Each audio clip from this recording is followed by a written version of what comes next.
I've gotten a chance to talk with some people who were friends and family members or just general acquaintances of Cody Holte, and they all say the same thing. He was just lit the room up. That's something you hear Chief Nelson talk about time and time again.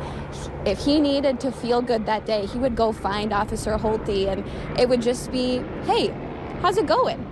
Great day, having a great day. He would be excited to go to drill the following weekend. He would tell his coworkers and the chief he was excited for whatever drill had for him that following weekend. And I know from personal experience, sometimes drill, and usually it's very taxing. And this was somebody who was so dedicated to all of the services that he was involved in. He was part of the county water rescue team on the police department for just shy over 3 years.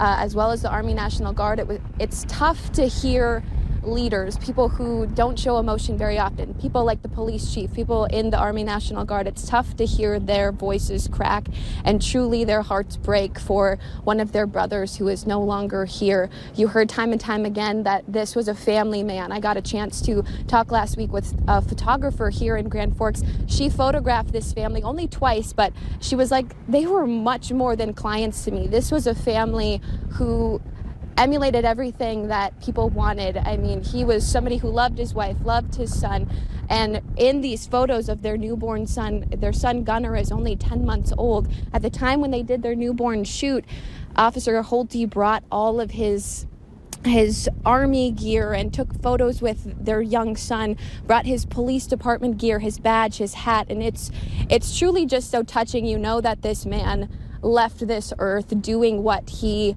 said he would, but also what he loved. And so it's just touching to know. And like you said, Mikey, this brings me back to the Jason Mosier days, just a true hero. That's what we heard about Jason, and that's all we're really hearing about Officer Cody Holte. A true hero is gone. This whole community is mourning the loss today. I see that some people are starting to move. I don't see any law enforcement officers starting to line up yet, but I'll check back in with you soon, and hopefully we'll have a procession getting going here soon. Bailey Hurley reporting live just outside the Ralph Engelstad Arena, and very articulate, well said, Bailey, with regard to your thoughts and your observations of what took place at today's funeral.